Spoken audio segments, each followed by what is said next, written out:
Hello, gorgeous. So, this is part two, and I just realized I had to write down the answers because if I don't write down the answers, then we won't be able to use them for future references. Okay, so like I promised, we'll start at the trend line and then move forward. Let's see, where do I want us to stop this time? I want us to stop at. I think. Oh, I think I want us to start with the stop here in a minute. I want this to be a three-part series.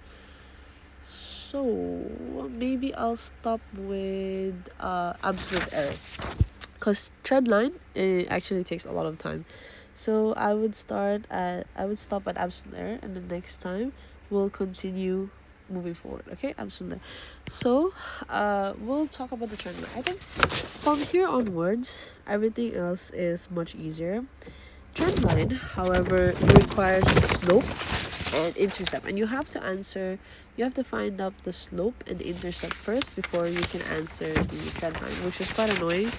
So we're gonna have to do this one by one. A minute here, one by one. All right. So, what is the trend line? Let me quickly just try to write this down for you. This is the third one, I believe. Okay, so trend line. Whatever. I'm just gonna put it here.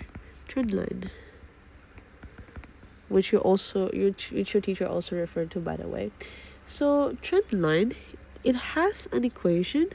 After you're done finding the intercept and the slope, the equation is a plus, which is intercept, plus b, the slope, times time the this thing, remember, yeah, times that. So the trend line, what is a trend line? That is, it literally just said whereby slope and intercept can be estimated from historical data. Yeah, of course we're gonna try to find slope and intercept. So don't even try to win the explanation bullshit. But what is the formula for this? It's quite long. Bear with me. The linear equation is yt. Y, the demand at that period. So if I say yt, sorry. If I say y1, you know the demand for period 1 is 51. Or if I say y3, the demand for period 3 is 48. That's what I mean by that. Okay, that's what I mean by that. And yeah, here, so yt is equals to intercept plus b times t, like we talked about. But in order to even get that, you have to memorize, no, you have to write down the slope formula. The slope formula is annoying as hell, and I also have to remember it. It is the sum, remember that symbol means the sum of time minus the mean of time, the mean average. So anytime I put a little hat there, it means mean of that thing. Okay, the mean of that multiplied by y minus the mean of that. Okay, and then sum again of the same thing above there, but there's a square here. And so this is simply finding the slope. How do we do this? Step by step, okay, step by step. Step one, I'll write this down. Step one is to compute the average. It's telling us to compute the average, which is the mean. How do we do that? Well, we'll start by the time thing.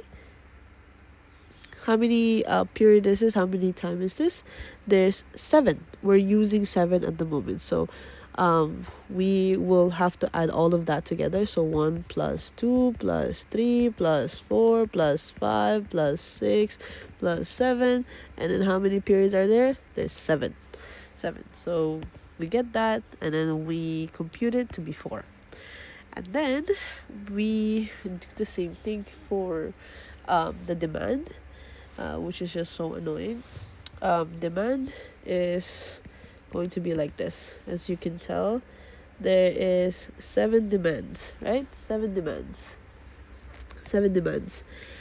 And then we're gonna have to write each demand. So 51 plus 87 plus 48 plus 38 plus 39 plus 67 plus 80 here equals to 58 point, this is gonna be a long one, 58.57142 57142 2857, right? 42, yeah, 857 there. Now we know the mean for the periods and the mean for demand. And by the way, n means number of periods, t is the period, so just in case that confuses you. So now we've completed the first step. Second step, because I'm definitely not autistic. Second step is to compute the numerator, obviously. Basically, this bastard. Gotta compute this. We know that it is the sum of these things. It's telling us that that period minus the mean of that period times the demand for that period minus the overall mean of demand. So if I have to write this down, this would be a really long one. It would be the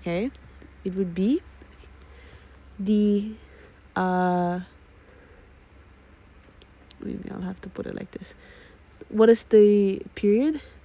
We'll talk about the first period, and then we minus it with this thing. Look, the arrow here, which is 4, okay, multiplied by the demand for that period, which is 51 minus the mean, which is 58 point. By the way, you always have to, when it comes to these questions, do not do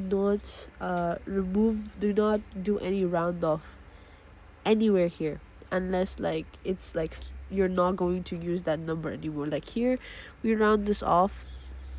We're rounding these things off because we're done with these things. But for equations that you still need to use the number of, do not round it off, please. So 53 here, I'm sorry, not 53, 58 point okay, plus, okay, the second period now. Second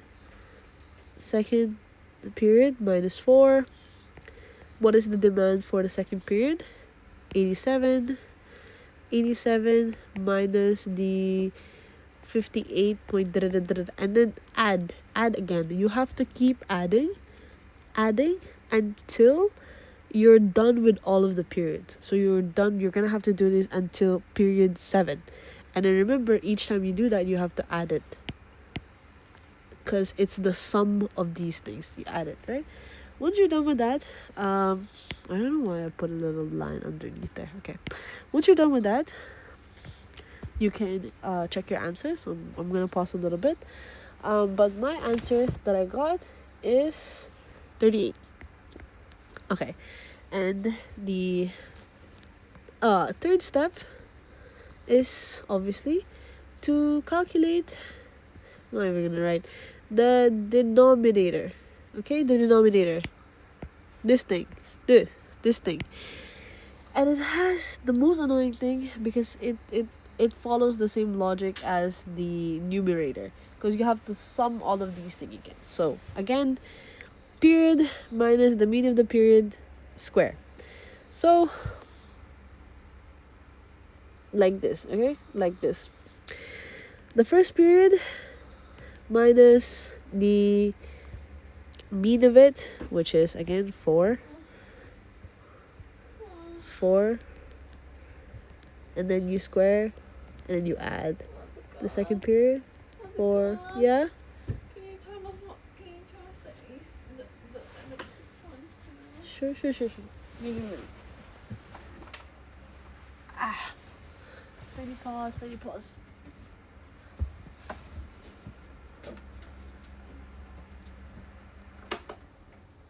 You go back. Here. Okay, continue. Until the third period, 3 minus 4 square. You're gonna have to do that until the seventh period, will be 7 minus 4 square, because it's just the period minus the mean of the period square. Once you're done with that, you can pause a little bit. But for me, my answer is 28. And obviously, we're going to step 4.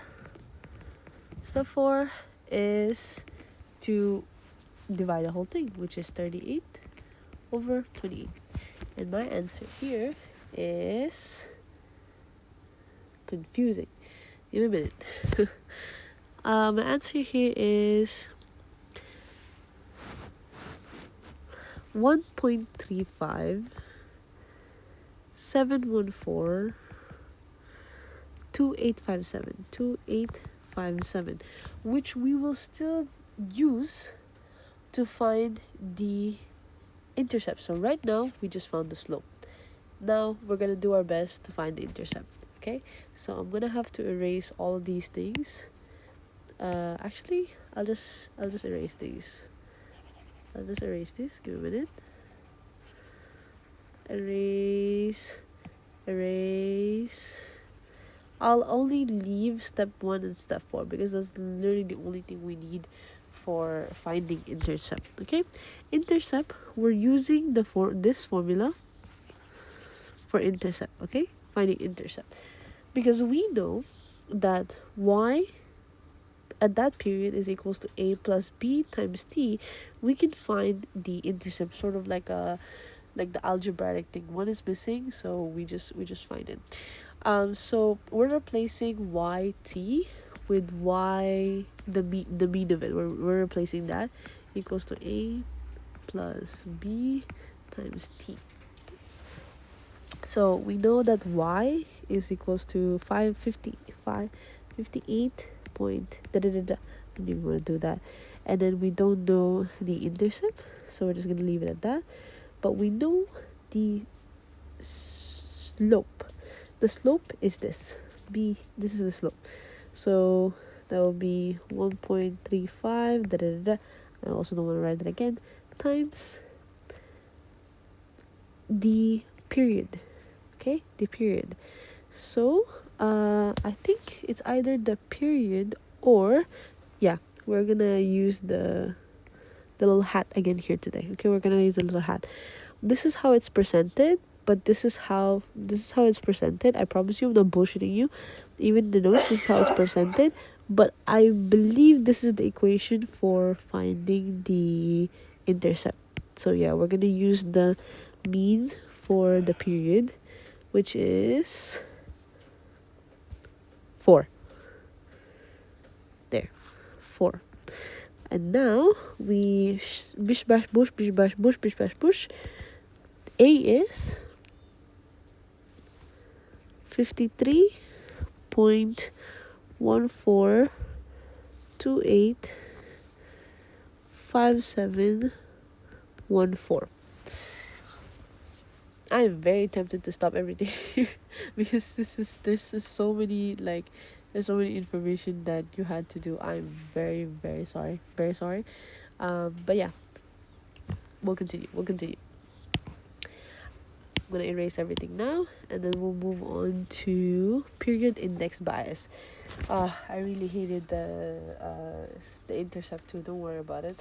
We're gonna do the period index bias now. So I hope that it gives us a bit of a break, because period index bias and so on and so forth after that is more easier. I think the most heavily intense one is trend line. If anything, I'm actually gonna stop it here, and then I'm gonna do maybe like I'll make this a part 4 thing. Sorry.